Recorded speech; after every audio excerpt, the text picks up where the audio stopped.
Hi, I'm Matt Arrow Chapman. I'm one of the bass players for 57 now, one of two. And we're doing this rig rundown for the Goliath Media. He basically in his review did a fantastic review for us, and he said, how do we get the sound we get? And basically we must have a mental setup, pedal boards, a monstrous pedal board or something like that.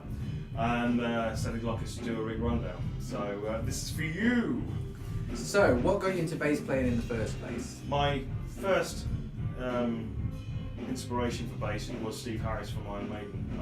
I remember going and I think you might have seen like the lettering somewhere, that iconic Iron Maiden lettering, and saw that and I thought that was cool. And I knew I liked sort of rocky sort of stuff. And I went and I was looking for what's it called, Number the Beast. I was looking for that, and all I could find was Iron Maiden with Paul Diano. And I put that on, I was like, that is incredible. And like Strange World, things like that, the nice little picky stuff that he did, just really fired me up, Paul Diano's voice. But I was always found myself, when I was leaping around with a tennis racket or something, I was always doing the bass, the galloping, and I loved it. So yeah, that was the first incarnation. That was the first incarnation of bass, as far as I was concerned. And then I've obviously been upside down. It's kind of it's made me sort of go off on a bit of a tangent, I suppose. Why do you play upside down? Basically, I play upside down because when I first wanted a bass after post Steve Harris, I was like, I need a bass. I've got to have a bass. And my parents were like, no, you need a guitar. Have a guitar, you can do songs on the guitar. And I'm like, no, I'm not interested at all. I want a bass. I want a bass. I'm not have a bass. And anyway, I managed to get together 100 quid. And when I got to the music shop, a left-handed bass was 120 quid. And a right-handed bass was 100 quid, and I wanted a bass right there and then. So I came home with a right-handed bass. And yeah, every single night, and all day at the weekends, I'd just be hammering it. And it's like the old thing about playing till your fingers bled, and well, mine did. And I just kept playing. And there was blood all over the fretboard, and it was just a mess. And the strings were all rusty and had bits of blood in them. I just wanted to play bass so bad. So yeah, I did that. And 6 months later, I was playing in a band called Steel. And they were a really good band. I walked in and I felt so intimidated because they were like proper musicians. And I was just some like 15 or 16-year-old oik that just had a bass for 6 months, but yeah, it was good. It was good, yeah. So tell us about your bass. What have you got? This beautiful bass is my Spectre Legend 6. Billy and I used to have a pair of, well, the very first thing we had was we had some precision copies. I think there's about 4 precision copies that didn't work that we made into 2 precision copies. Started screwing stuff together. The intonation was horrendous. I mean, really extreme intonation settings to get them somewhere in tune. But after that, we thought we can't go on like this because you can't get access. That's been a big problem. So we thought we'd get we had a look, and I managed to get a pair of Traben Neos, didn't I? And yeah, cracking basses. You know, I mean, they're a bit of a meme now, aren't they, on some of the bass sites? But that was largely started by me and a guy called Eugene Fender. This is not his real name. Just taking a mick out of Trabens for the bigger tone, from the bigger bridge. But yeah, we might have to modify them. We just took a jigsaw and just took a great big huge chunk out of here so we could get access because there were 4 strings. Come on, and it just got silly, and I'd finish a gig and all the back of my hand would be black. It was just painful sliding into the horn and then chop a bit more of the horn off, and it just got absolutely ridiculous. So I was looking for a 5-string actually, and a friend of mine, Michael, said that I've got a 6-string Spectre, and foolishly I'd played a Warwick years ago, and I don't like that much. It sounded a bit woody, and it just didn't seem to suit me at all. And I just thought, they're kind of the same thing, aren't they? But he said, so he showed me a picture of it, and I was like, oh, that is beautiful. Gold hardware and the nice quilted maple top and stuff. It's absolutely a wonderful bass. Like all my gear, I don't treat it very specially at all. It doesn't get, you know, coated in lemon oil and stuff. It just gets taken out, ridden hard, and put away wet all the time. So yeah, I got this. His face. Like your mother. So, any modifications to that bass? Yes. Well, to finish that bit, basically he came around with a 6-string and I had to learn how to play it. It was difficult. It's trying to keep obviously being upside down, these strings, they ring out when you're doing this like chord. It's not good. So I had to learn how to do that. My style kind of, if I'm playing with fingers. And I've got my thumb over there, because otherwise when you get down here it just doesn't work. When you're up here,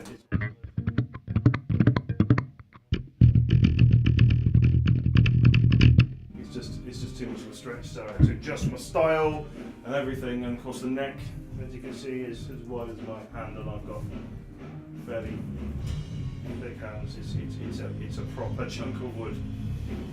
But you know, I just loved it, and I love the sounds, and it's what we needed. And we didn't have to cut slices out of basses to make it fit and make it work, because that was never going to end well. So yeah. Is that a judo belt? It is a judo belt. Both Billy and I did judo as kids and then as adults. And I can't remember why I started doing it. I think it's all I had. Oh no, I remember now. I had a leather strap on an old bass, an old precision copy thing. I can't stand the things. But I had a precision copy, and it just stretched and stretched and stretched, and I ran out of stretch. And I had a gig, and I thought, what am I going to do? And I looked around, there was my old judo belt. So I just thought, it won't tear because they're obviously really tough. So I put that, and I was like, oh man, that's the most comfortable thing I've ever used. So we use these. I'm a red belt, and Billy's a white belt, so Billy outranks me. But he's drawing kids and disrespects his belt, which is not cool.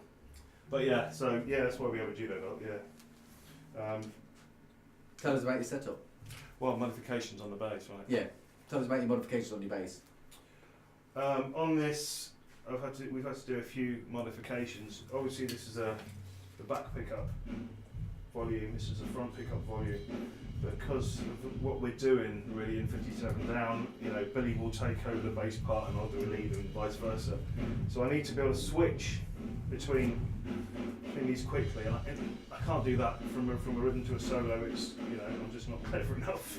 So I went to Martin Harrison, who's probably the finest luthier in the world as far as I'm concerned. He's fantastic. He put this on for me, which is a pickup selector. So I can also take this pickup, take the front pickup down, and use it as a mute, or which I don't do very often. I'm pretty noisy, but I can just swap between them. It's really good. And then at this end, he's put a brass nut in, which when you're playing the B, because we're in B flat now, we went down half a step. When we went there. This just helps keep that clarity in the top end when it's played open, and just seems to help with sustain and things like that. This model of Legend is a really early one, so it's got the AMG HZs in it, not the Stuart Spector design ones. What else have I done to it? Oh, I've got some loom inlays. Obviously, with playing it upside down, there's no dots on the top of the neck. And these are glow in the dark and catch UV, and it's really good. So yeah, I'm happy with that. Right, now tell us about what's your setup. I've gone the dark side, and I keep a snark tuner here. It gives me free space on my board, and actually it's really good. I've not known a tuner that picks up the B string as well as this does. It's really good. Obviously, if you're not in tune, then the rest of it can go to hell, really. The signal chain starts in here. My bass goes in here to a silencer, which I've obviously got upside down. This whole setup is quite chaotic and messy, which is kind of like my mind and my life, but they're both quite effective. So yeah, I have signal starts here, goes into my silencer, which I'm toying with putting in the effects loop, because obviously lots of hiss and stuff, even after this. So, but anyway, it keeps things cleaner. Then into a CS3 Boss compressor sustainer, and then the signal goes in to the input of the PXL Live Goliath, which is a fantastic bit of kit. Actually, I love this to pieces. And it's split, and the way I split it is I use a tuner to go out to the bass guitar amp. This goes, where does it go? It comes out of here straight into the Behringer Bass BDI 21 amp modeler, which is a rip-off of one of the Sans amp. It's fantastic. It's lovely. It's I'll give you a bit of that. Hang on, is that two bass? Is that two amps I can see there? Yeah, we buy amp. This PV Windsor and my Ashdown 2x10. That's normally with these amps, you have 300 watt only when you have an extension cab, because the ohmage is at 16 ohms normally. So, but what's happened here is modified. It's got two Celestions in it. I can't remember which ones they are. Got two Celestions in, which bring it down to 8 ohm or 4 ohm, and basically releases the whole 300 watt in a very compact passive package. It's tatty. I bought it for around 100 quid, I think. It was only supposed to be a stopgap. I just need a bass amp until I can get something decent. That came up, and I think I've had it for 4 years now. Never let me down. Touch wood. Touch wood. Never let me down. It's reliable. It sounds bloody great.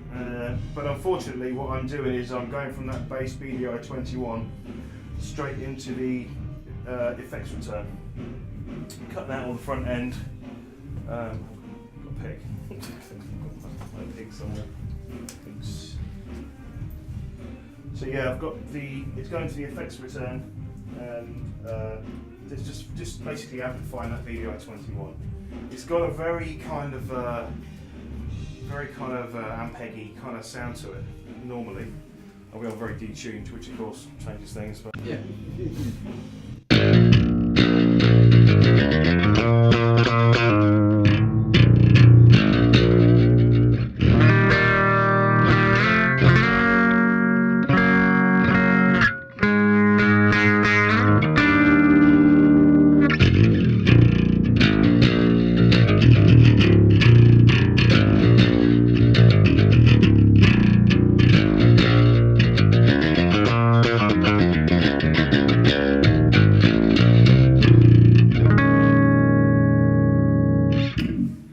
that's the back pickup, and then with this lovely switch. And what I tend to do is use this setting when Billy's taking the lead in the song, so he's doing a lead line, or he's doing most of the donkey work, and I'm playing normal bass. So I use fingers with this.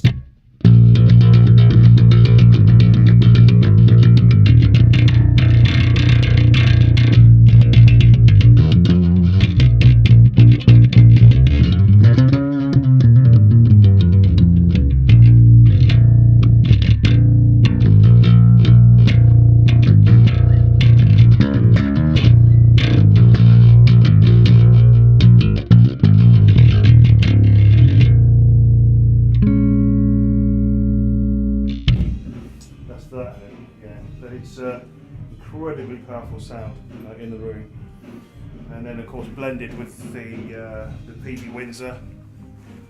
This was I just needed an amp, and this came up, and Jay the vocalist went down to Peterborough, I think it was. Yeah, it was. Yeah, to go and pick it up for me. It was really nice. It doesn't have a handle, which is really annoying. But I do all the amp servicing myself, all the bias, plate voltage and stuff. In the preamp, I can't remember what I got in there. I've got an ECC 83, which is standard. It's normally ECC 83s and EL 34s, but I've got a different one. I've got two different ones. In the P1 slot, I have a 44 something, whatever, I can't remember what it is. EL 82, I think it is. And I have another one of those in the preamp as well, to give a bit more headroom, obviously because I'm using the bass. I've basically just gone and been quite nerdy and looked at what is going to work better. Basically, I can all the preamp valve modifications I've done, or swapped, not modifications, I just swapped them. Just means it breaks up further up the gain. So on the preamp here, whereas these are really notoriously dirty amps, they don't clean up. They just don't. You have to back off your volume and turn them right down, and then you've got to back them up again. You know, unless you're bi-amping or you're in a stoner band that just basically never has anything clean, then they're perfect. But this is a lot cleaner low down, so I can get that nice drivey broken up thing, but I can also clean it up slightly. So yeah, fantastic amps. I have nothing negative to say about it at all. It just takes, I mean, it's been taking a bass guitar in it now for about 4 years, and it's never really given up at all. The cab is a 400 watt PV Valve King, is it? Yeah, PV Valve King 4x12, 400 watt. It's quite a deep cab. I don't know if that's normal, but it looks quite deep to me. And again, 4 years, never ever. You fucking slap your mum. I was on the right flow then, you bastards. Just like your mum.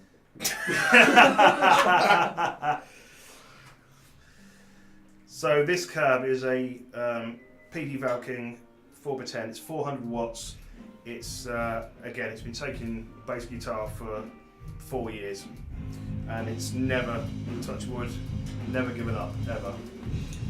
It's beautiful. Get blood in your arms again. Yeah. Right, do you want to give us a demo? Do you want to give us some tones? Well, I've not gone down the rest of them. Oh, go on, give us a rundown about it. So basically, that's the we know what the bass signal is. The guitar amp signal goes from here where it splits, goes into the harmonist ultra shifter Behringer. This is fantastic. It's basically based on the Boss, but they've improved it. They took a lot of the artifacts out, the nasty artifacts that were part of the original Boss one, and it's so good. Let me see if I can isolate it.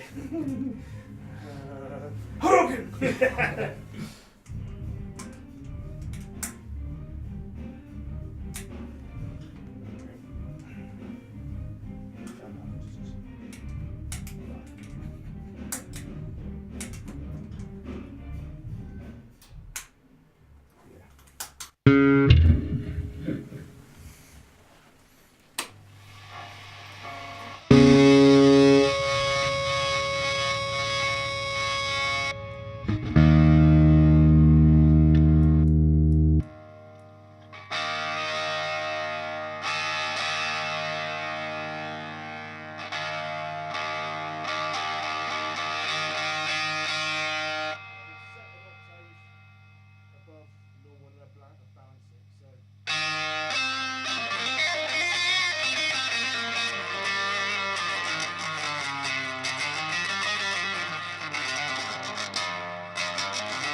Consider it's having a bass put through it. That's the tracking is incredible. So I have it blend. I used to have literally the guitar amp would have that octave higher, and the bass amp would be standard. And I used to run like that all the time, but I lost a lot of guts. So now I have quite a good mix of the two. So going from the ultra shifter into, well, this is in the same loop. This is a fuzz pedal I made myself. From China. It's actually costs more. It costs more to build it yourself than it does to just get them to send you one. But I just had loads of fun building it, and it's the second one I've done, and it sounds incredible. Really love the sound of this thing.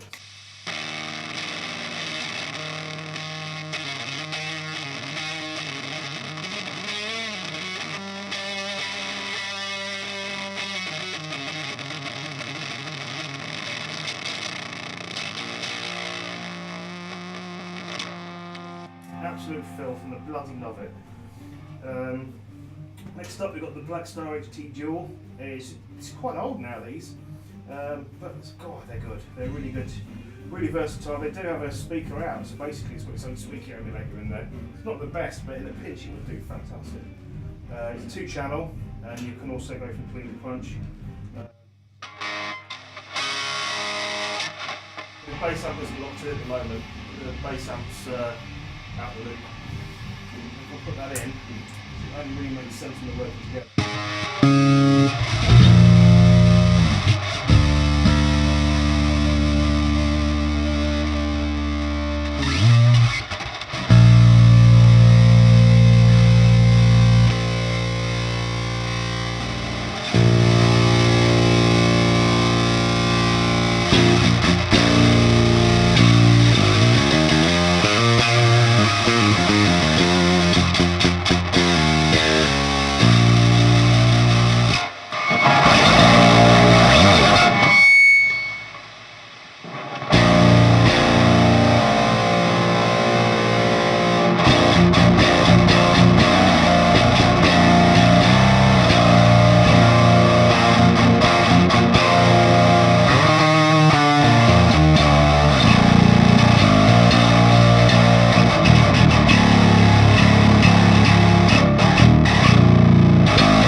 So that's the Blackstar. I never use the channel 2 ever. I never use the second channel. It's always on that one, and that's kind of the first section here. The second section is everything in the effects loop. So it's the signal goes. It goes into the Moore Re-Echo Pro. It's an incredible pedal actually, it's lovely. It's stereo, but I haven't got a way I can move them. I used to have it between the two, the bass amp and the guitar amp, which was ping pong, which is really nice. But I'm not able to do that at the minute. Then I've got the Vibroclone, TCO Electronic Vibroclone. It's actually really good on its own, but as soon as you start adding everything else in, it gets quite muddy, and it's okay.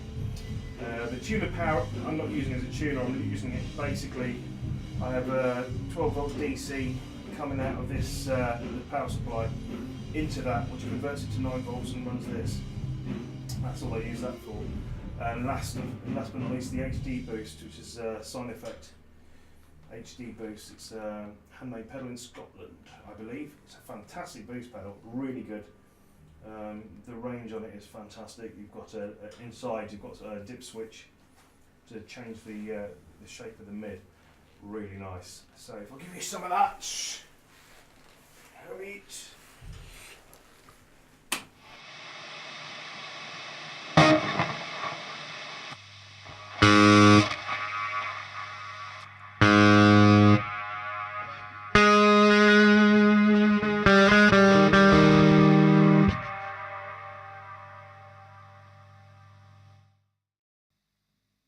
So this is basically, I'll give you a quick run through my patches. I only use 4, and this is my first channel, the A channel, which is my normal rhythm sound. This is what I use for my basic sound all the time, everywhere. So this is it.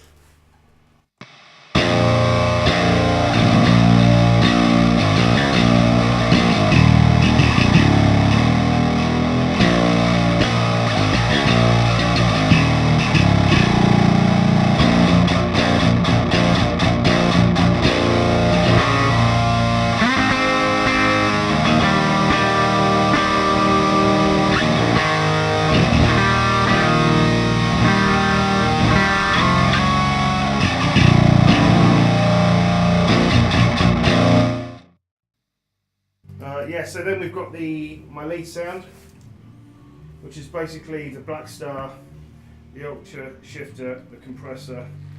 I have a Lua Schumverb, just a touch of that, just to make it sound a bit less dry, and then the HD boost, which basically slams into the preamp and makes this kind of noise.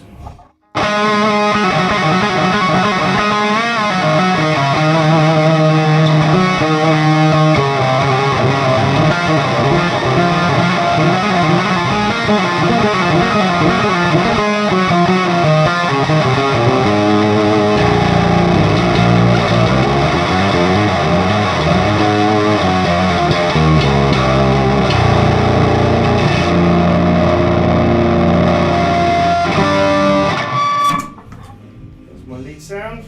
Then I have like a slightly more gentle and less offensive sound, and this has the Nueral re-echo in it, bit of delay and stuff. I use this like middle eights and things like that. Anywhere that needs, it comes down a bit, but still needs to be flashed down and stuff. So.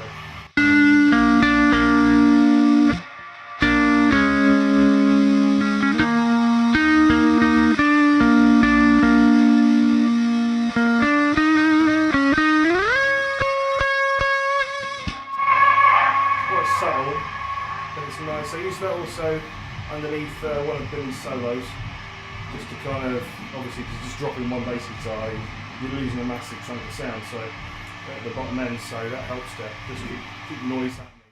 This is the third pedal on my PXL. So this is I use this as like a wide solo. I have a solo in a song called Hertz, which is kind of a bit shoegaze sort of sounding. So it's dirt, it's got the Re-Echo Pro, VHD boost and the shim verb on. And it's just a slightly more wet solo sound.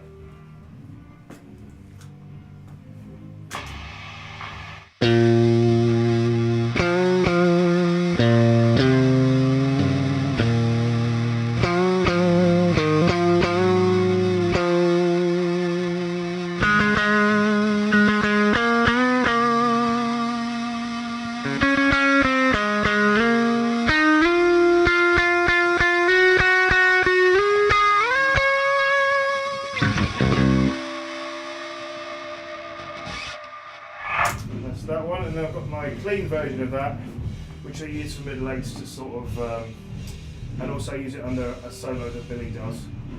Basically, because obviously when you lose one big bass guitar to go up, and so he'll be obviously soloing, so it's quite a massive portion of the sound that's gone.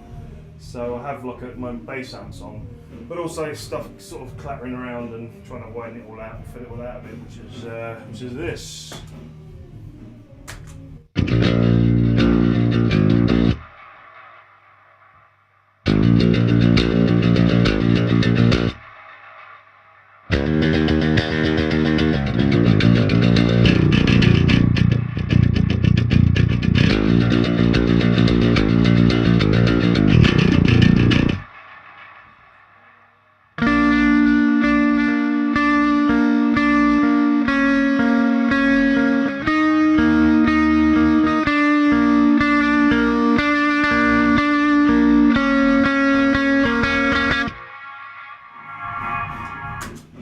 That's pretty much it, that's my sound. I hope you enjoyed that. Just watch me murder a bass. It's good fun, it's the best fun I've ever had in a band ever, just having all this stuff, playing with another bass player, it's just really good fun. So yeah, hope you enjoyed that. It's older than I said at the beginning. This whole thing's for Goliath Media, and he did a fantastic review for us. It was really nice, and he just said he wanted to know how we got the crazy noises out of the bass, and we must have a massive pedal board and stuff. So this is basically for him and for him to, and anyone else that's interested in two upside down bass players make noises. All right, cheers, bye bye.